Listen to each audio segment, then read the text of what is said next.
I came out of a 9-hour spinal surgery to 71 missed calls and a voicemail that would rearrange the rest of my life. My throat was scraped raw from the breathing tube, my spine locked inside a brace I couldn't yet feel, and the phone on the tray table was buzzing like it had somewhere urgent to be. I pulled it toward me with a hand that barely obeyed and pressed play. My father's voice came through, calm, almost proud of himself. "Don't be upset, sweetheart. We sold the condo to cover your sister's wedding. You were under, so we handled the paperwork for you. $410,000. It's done. Done." My home was gone while a machine was still breathing for me, and the wedding was barely 3 weeks away.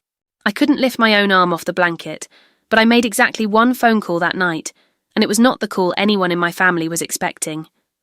If you've ever been the dependable one, the person everyone assumes will absorb the cost of everyone else's happiness, stay with me, because this story moves slowly at first, and then it doesn't move slowly at all. I'll tell you plainly where it ends up, not with shouting and not with forgiveness either. With paperwork. With a timestamp. With a woman who spent her whole life being told she was strong enough to understand, finally deciding that understanding wasn't the same thing as consenting. A nurse named Odalis came to check my vitals and told me the surgery had gone well. 3 vertebrae fused. An old injury I'd carried since my second deployment as an army combat medic finally repaired properly. For years I'd been the one standing at the bedside with the clipboard, calm and useful, translating fear into a plan. Now I was flat on my back being the patient, and something about that reversal made the voicemail sting even harder, because I couldn't do the thing I do best under pressure. Move. So I did the next best thing. I started organising the facts in my head the way I'd triage a chart. Sold, signed, unconscious. 3 words stacked in order of how badly they violated everything I understood about consent and property law. I asked Odalis to replay the voicemail, because some small hopeful part of me thought the anesthesia was distorting the words. It wasn't. My father's tone was the tone of a man who had already decided I would forgive him before I'd even had the chance to be angry. I asked for a copy of my anesthesia record, exact times, all of it, and she gave me the look reserved for patients who might still be confused from the drugs. I wasn't confused. I was already building a case before I even knew there was one to build, because somebody had put my name on a legal document while I had a breathing tube down my throat. And that is never, under any circumstance, a misunderstanding. To understand why this hit as hard as it did, you need to understand what that condo actually was, because it was never just square footage. I bought it at 28, 2 years after coming home from my second tour, when a loan officer nearly laughed me out of the branch, a single woman on a government nurse's salary, walking in with every dollar I'd ever saved stacked up as a down payment. They handed me the keys to a 3rd-floor unit that looked out over a parking lot and a strip of grey sky, and I sat on the bare floor of that empty living room and cried, because it was the first door in my life that nobody could ever tell me to walk out of. 6 years of double shifts, packed lunches, and vacations I quietly skipped so I could throw extra at the principal built almost $280,000 of equity into those walls by the time I went in for surgery. My family knew exactly what that place meant to me. 4 months before the surgery, my father had half-jokingly floated the idea of borrowing against it to help fund my sister's wedding, and I'd said no without blinking, thinking that was the end of the conversation. I have since learned that for certain people, no is not a boundary. It's an opening bid. Because I'd felt something shift in his face during that conversation, I did 3 things in the following weeks, because that is simply who I am.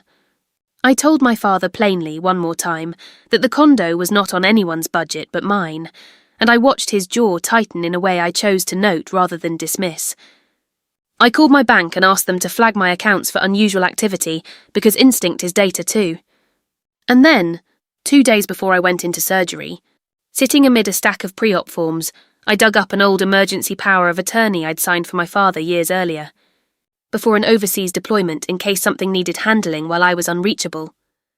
I had never formally revoked it until that morning. I drafted a clean, dated revocation, drove to my parents' house, and handed my father a paper copy across the kitchen table. "Just cleaning up old documents before I go under," I told him. He nodded, set it beside the fruit bowl, and I drove to the hospital feeling for the first time in weeks genuinely covered. That feeling, The quiet relief of having protected yourself properly turned out to be the cruelest part of the entire ordeal, because somehow, while I was unconscious on an operating table, my signature still ended up notarized on a deed. The authority I had legally killed had apparently found a way to rise again, and I spent that first night in recovery turning one question over and over. If the power was revoked, how exactly had they used it? They discharged me 4 days later. The fusion looked solid on the imaging, my pain was controlled on oral medication, and I was shuffling the hallway with a walker, which is the box hospitals need checked before they release a bed. The real problem hit me in the wheelchair on the way to the curb. I had nowhere to go. The condo I'd planned to recover in, with the bed positioned exactly right and the bathroom rail I'd installed myself, technically belonged to someone else now.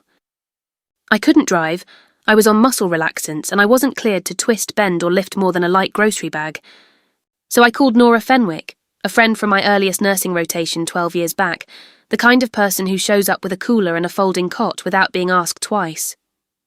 She drove me to a short-term furnished rental 2 miles from the hospital, got me settled, and made sure I ate something. Once she stepped out to grab groceries, I pulled out a fresh notebook. Because if there is one thing military service teaches you, it is that when everything feels chaotic, you write a list and you work the list. Page 1, dates. Surgery date. The day the voicemail landed.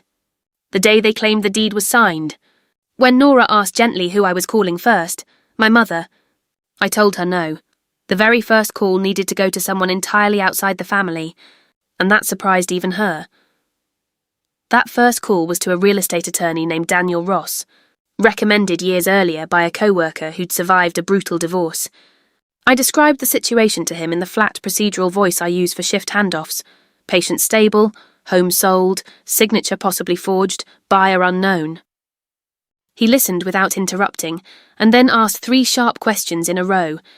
Had there ever been a power of attorney naming my father? Had I revoked it? And whose name was listed as the buyer on the new deed? I had a scanned, dated revocation. I did not yet know the buyer's identity. There was a pause, and then he said something I wrote down word for word. If that deed was signed under an authority you'd already revoked, it may not be worth the paper it's printed on, but nobody is going to hand you that conclusion. You'll need to prove it, step by step. I underlined one question in my notebook so hard the pen nearly tore through the page. Who is the buyer?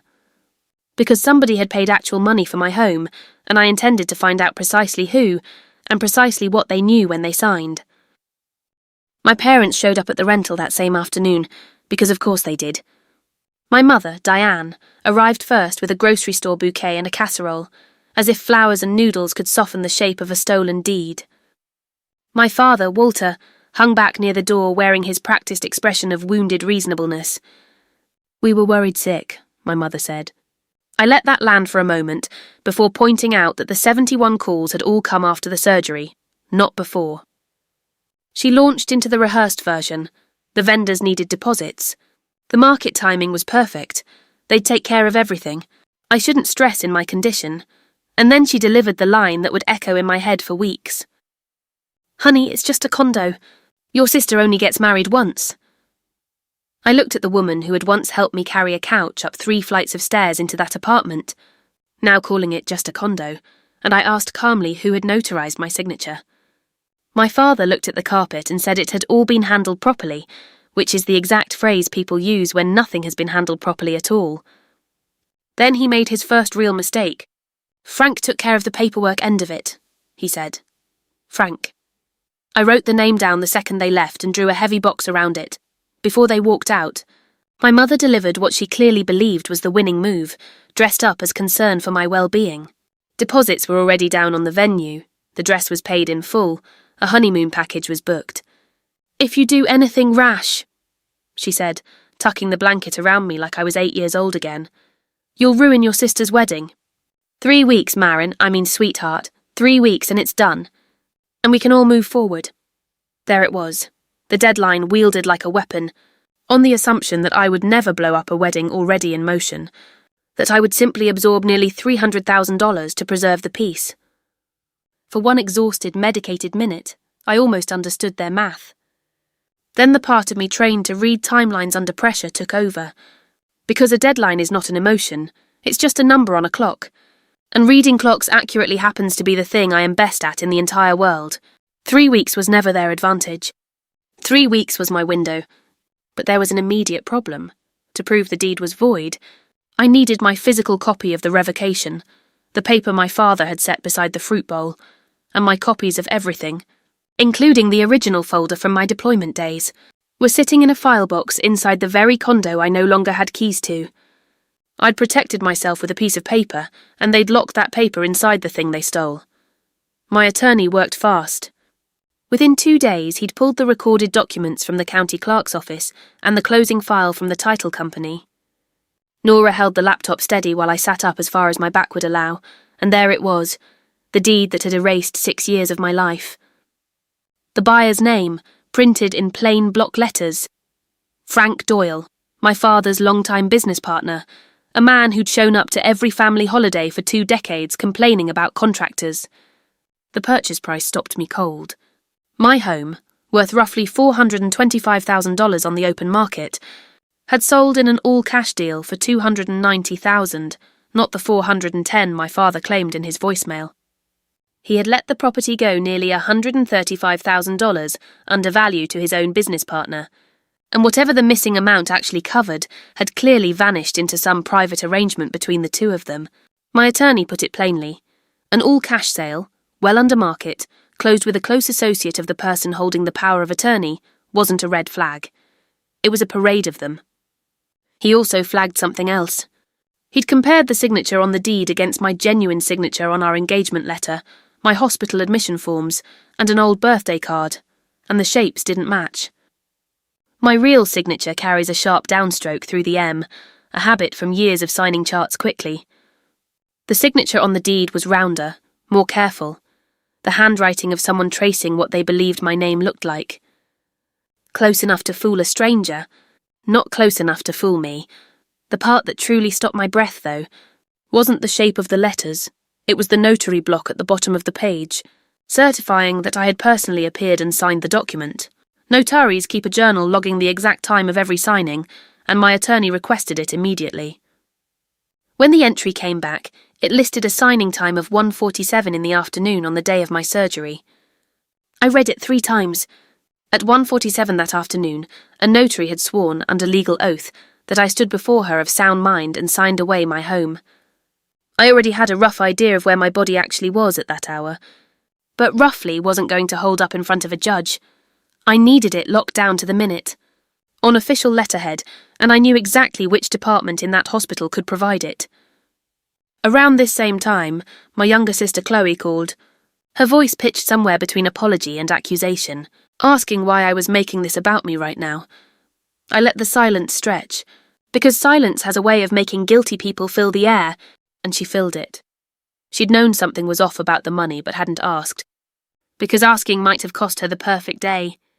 "It's just a condo, Marin," she said softly, in our mother's exact cadence, the family phrase passed down like an heirloom recipe. I asked her, plainly, whether she had ever once questioned whose money was funding her venue. "No," she admitted. "I didn't want to know." That was the entire mechanism laid bare. Nobody in my family hated me enough to plan a betrayal. They simply believed, comfortably and without examination, that I was a renewable resource, that whatever they took from me would somehow regenerate on its own. So I requested my complete surgical file, every page, every timestamp, and then Nora drove me, cane in hand and brace stiff beneath my coat, to Frank Doyle's office. He stood behind his desk, managed about 2 seconds of genuine discomfort, and then settled into the same reasonable man performance my father wears so easily. "Your dad had legal authority," he said, spreading his hands. "I paid cash, clean, recorded, nothing improper about it. I pointed out that he'd bought a $425,000 home for $290,000, in cash, from a man whose daughter was unconscious on an operating table at the exact moment the paperwork closed. He didn't flinch, which told me everything. "Your dad and I go back 30 years, he said. He owed me. "This squares us, it squares us." So that was the real engine behind all of it. My home hadn't primarily funded a wedding at all. It had quietly settled my father's private debt to his business partner, with a wedding serving as convenient cover. Frank leaned back, comfortable now, and delivered the line he'd clearly rehearsed on the drive-in. "I'd let this go if I were you. Good luck proving anything from a hospital bed." I smiled, the small, level smile I give patients right before I explain the part they won't enjoy hearing. "I've worked from worse positions than this one," I told him. "You'd be surprised what I can prove flat on my back. The medical records confirmed everything I already suspected, laid out in the meticulous, legally mandated columns anesthesiologists are required to keep. Intubation logged at 11:02 that morning. Vitals recorded every few minutes straight through the afternoon. Blood pressure, heart rate, oxygen saturation, each one time-stamped. At 1:45 in the afternoon, the chart noted a stable rhythm and the surgical team mid-procedure on the second vertebral level. At 1:50, the same. At 1:47, the exact minute a licensed notary swore under oath that I stood before her and signed my name. I was face down on an operating table, a tube in my throat, a catheter in my arm, and a surgeon's hands inside my open spine. There is no version of that timeline where the notarization is true.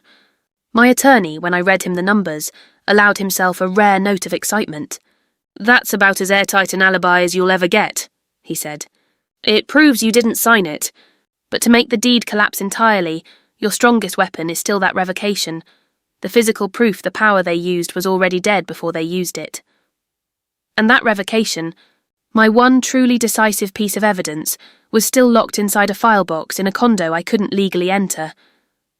I lay awake that night turning the problem over until, somewhere around 3 in the morning, I sat up fast enough that my back punished me for it, because I remembered something.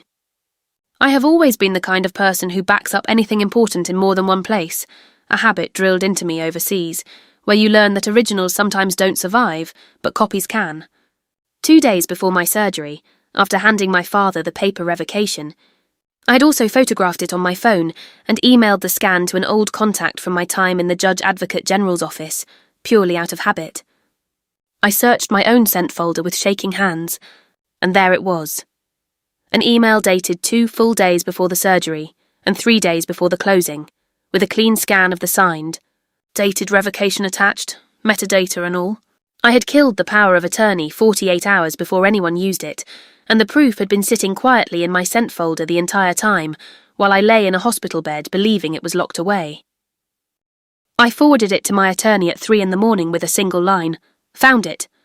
Look at the date." He called back by 7, and I could hear him smiling through the phone. "This changes the entire shape of the fight," he said.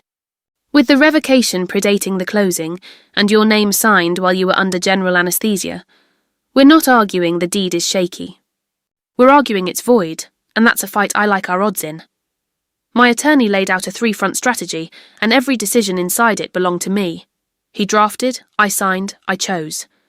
First, a quiet title action asking a civil court to formally declare the deed void, since a revoked power of attorney conveys nothing, and a forged signature conveys nothing twice over. Second, a criminal referral, because using a revoked power of attorney to transfer property and certifying a forged signature isn't a family disagreement. It's forgery and fraud, and that belongs with the police and the district attorney's office, not with me. Third, a formal claim against the title company's underwriter, since their own notary had certified a signing that the anesthesia record proved was physically impossible, and title insurance exists precisely to absorb exactly this kind of loss. He warned me that once we filed the quiet title action and recorded a notice of pending litigation against the property, it would become public within days, and there was no quiet way to do something this loud. I looked at the calendar. 18 days until the wedding. "Then let's make it loud," I said, on my schedule, not theirs. My mother called that evening in tears, pleading with me not to send your father to prison over a building, and I told her, gently but without wavering, that I hadn't forged anything, hadn't sold anything that wasn't mine, and wasn't willing to keep paying for something I never agreed to. She called me cold. I told her clarity and coldness only look the same to people who are counting on my warmth being limitless. We filed everything that week. I signed each page with my real, hard downstroke signature over video call, back aching, resolve steady. The quiet title complaint went to civil court, and the notice of pending litigation was recorded against the property, freezing Frank Doyle's ability to sell, refinance, or quietly offload the problem onto some unsuspecting third buyer. The same week, my attorney delivered the full package to a detective in the Financial Crimes Division, a woman named Detective Marsh, who called to confirm the timeline herself, the anesthesia times, the revocation date, and I recognised the particular silence on her end as the sound of a case getting easier and easier to believe. Word reached my family fast. Frank called my father in a panic the moment the pending litigation showed up on a routine title search, and within days the flowers stopped coming, the casseroles stopped coming, and the tone of every phone call shifted from sweetheart to how could you? Underneath all of it, I could feel the pressure building toward one fixed point on the calendar, the rehearsal dinner, 10 days out, the one room where both families would gather at once. Everyone assumed I'd stay home, quietly nursing my wounds. Instead, I had a brace, a cane, a folder, and an invitation I fully intended to use. My father came to the rental alone a few days later. No flowers, no performance this time, and sat on the couch with his face in his hands, looking older than I'd ever seen him. He admitted a development project had collapsed and left him owing Frank $140,000 he couldn't repay, and that he couldn't stand the idea of my sister's in-laws, a wealthy, well-connected family, seeing the Suttons throw what he considered a modest wedding. I didn't know how else to not look like a failure, he said, and I believed every word of it, which changed absolutely nothing. Then he lifted his head and asked the only thing he'd actually come to ask. Drop the lawsuit until after the wedding, let my sister have her day, and they'd figure out the condo afterward. Even broken, even crying, he was still asking me to pay, not to be repaid. I told him plainly that he hadn't borrowed from me or even taken from me. He had erased me, put a stranger's hand on my name, and sold the one thing that proved I'd ever built something entirely on my own. He told me at the door that I was going to embarrass the entire family and that I would regret it. I told him quietly that I really wouldn't. After he left, I built the cleanest folder of my life, the revocation with its email timestamp, the forged signature beside the notary's 147 log entry, the anesthesia chart showing my vitals at that exact minute, the recorded deed showing the below-market cash sale, and a short letter from my attorney summarising, in plain legal language, exactly why the deed was void. I made 3 copies, rehearsed nothing, and spent the following days practising something else entirely, standing, and walking the length of the rental unassisted, because at the rehearsal dinner, I intended to be on my feet for the part that mattered.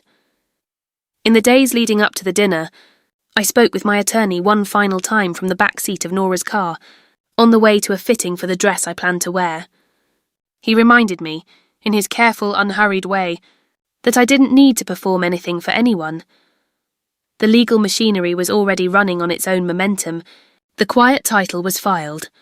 The pending litigation notice was recorded, and Detective Marsh had already scheduled interviews with both my father and Frank for the following week. "You don't have to convince a single person tonight," he said. "The facts will do their work in a courtroom regardless of what happens at a dinner." I understood that, and I believed him. But I also understood something he couldn't, because it wasn't a legal fact, it was a family fact. My parents had never been afraid of courtrooms. Courtrooms were abstract, months away, easy to soften into a vague misunderstanding whenever a neighbour asked. What actually frightened my father, what he had bankrupted me trying to avoid, was being seen plainly, in real time, by the exact people whose good opinion he'd sold my home to purchase. So the dinner was never really about winning anything. The case was already winnable on paper. It was about making certain that once I won it, nobody in that room could later pretend it hadn't happened, or fold it back into some softer version of the family story. I wanted witnesses. I wanted the truth spoken once calmly by me, with documentation behind every sentence, so it could never again be edited. The rehearsal dinner was held at a country club with a fireplace large enough to stand inside, hosted largely by my sister's future in-laws, the Whitfields, the very family my parents had liquidated my home trying to impress. I arrived in a dark dress that hid the brace and flat shoes I could stand in, a leather bag with 3 folders resting against my hip, and a cane Nora had found for me, dark wood, almost elegant, nothing that screamed hospital. I had spent the previous several evenings practising walking the length of the rental apartment and back, brace holding my spine straight as a flagpole. because everyone in that family expected to see a woman who could barely stand. And I intended to walk into that room on my own 2 feet, slowly, deliberately, without a single wobble they could point to later as evidence of anything but resolve. My mother intercepted me in the lobby before I'd even handed off my coat, took my arm in that gentle, conspiratorial grip she uses when she wants something, and steered me toward a quiet corner by the coat check. "Whatever's happening with the lawyers, tonight is not the night," she said, smiling for the room the entire time. "The Whitfields are here. Edmund's whole family is here. If you embarrass us tonight, you will lose this family for good. Is a building really worth that?" She squeezed my arm. "It's just a condo, Marin. Don't blow up your sister's day over a condo." It was the 3rd time I'd heard that exact phrase from her lips, and somewhere north of the 30th time overall, counting my father and my sister. I looked at my mother, at her careful church smile, at the borrowed pearls she'd chosen to match Patricia Whitfield's, and I felt the last thin thread of hope I'd been quietly carrying simply lay itself down and stop pulling. "It was never just a condo, Mom," I told her, my voice even, almost kind. "It was the one thing in this family that none of you ever built. That's exactly why none of you flinched before taking it." Her smile twitched at the edges. "You're being dramatic," she said. "I'm being calm," I answered. A dramatic person would have called the Whitfields last week. A bell rang across the lobby, calling everyone in to dinner. "Let's go in," I said, gently taking my own arm back. "I have a toast to give." Dinner began. Candlelight, 40 guests, my father performing warmth so hard the strain showed at the edges of his voice. He guided me over to the Whitfields and introduced me as our strong one, a nurse, a veteran, so generous, always taking care of the family. And I let him stand there admiring his own fiction for a moment, shaking Patricia Whitfield's cool hand and saying it was lovely to meet her. Because the higher he climbed on that story, the further it had to fall once the truth arrived. Across the room, my sister caught my eye and didn't smile. She just held my gaze with an unspoken question, and I gave her the smallest possible nod. Salads came and went. Wine was poured. And then, exactly on schedule, my father rose, tapped his glass with a fork, and the room quieted for him. He thanked everyone for coming, spoke about how a wedding like this takes sacrifice, about how proud he was of a family that pulls together when it counts, about how everyone had given what they could to make my sister's day perfect. And then he raised his glass toward me, inviting the entire room to admire the generous daughter he'd invented for the occasion. So I set down my napkin and I stood. "Since we're toasting sacrifice," I said, "let me say a few words about my sister myself." I kept my voice gentle, because a level voice carries further than a raised one. I told the room that 3 weeks earlier, I'd undergone 9 hours of spinal surgery, and that while I was unconscious, a deed had been signed selling my home for $290,000, in cash to my father's business partner, a home worth over $400,000. I laid the pages out one at a time, where Edmund Whitfield could see them. The deed, bearing a signature certified by a notary's own journal at 1:47 in the afternoon. Beside it, my surgical chart, showing that at that exact minute I was under general anesthesia with a surgeon's hands inside my back. I laid down the 3rd page, the revocation, time-stamped 2 full days before the closing, and explained, calmly, that a deed signed under an already revoked power of attorney, bearing a forged signature certified at a provably impossible time, was legally worth nothing. My father erupted, shouting that I'd humiliated the family in front of everyone who mattered to them. I didn't raise my voice to match his. The contrast did the work on its own. "You didn't do something for me," I told him. "You took the one thing I ever built without any of you, and I'm simply taking it back." Patricia Whitfield picked up the anesthesia record herself and read it in stunned silence. And then my sister stood, walked the length of the table past our parents, and stood beside me saying, loud enough for the room to hear, that she hadn't known, that she should have asked, and that she was sorry. It wasn't everything, but it was the first true sentence anyone in my family had spoken in 3 weeks, and I took her hand before picking up my cane and walking out on my own 2 feet, exactly as I'd practiced. In the weeks between the rehearsal dinner and the final resolution, I learned things through the grapevine that nobody in my family bothered to tell me directly. I heard from an old family friend that Frank had spent the following morning on the phone with his own attorney, panicking about the pending litigation notice showing up on a routine title search he'd run for an unrelated refinance. I heard that my father had gone quiet at work, that his usual bluster had drained out of him almost overnight, and that the men he golfed with had started finding reasons to reschedule. None of it gave me satisfaction exactly. Satisfaction implies enjoying someone else's collapse, and I didn't enjoy any of it. What I felt instead was something closer to relief, the specific relief of watching a structure that had been quietly load-bearing on my back for years finally get inspected by people who weren't me. For the first time in longer than I could remember, I wasn't the one holding it up. The legal process moved faster than expected once the evidence was fully assembled, because there is very little a defense attorney can do with a forged signature certified against an ironclad anesthesia record. Facing that combination, Frank Doyle's own lawyer advised him against gambling on a trial, and he agreed to a consent judgment. The deed was declared void, and title returned to my name, where legally it had never actually stopped belonging. The pending litigation notice had done exactly what it was meant to do, freezing the property so it could never quietly land in some unsuspecting buyer's hands. The title company's underwriter, confronted with their own notary's impossible certification, settled quickly, covering my legal costs and more, because forgery is precisely the disaster title insurance exists to absorb. On the criminal side, Detective Marsh interviewed both my father and Frank the following week. I gave my statement, handed over every document, and let the system carry weight I had spent 3 exhausting weeks lifting alone. The wedding, as originally planned, never happened.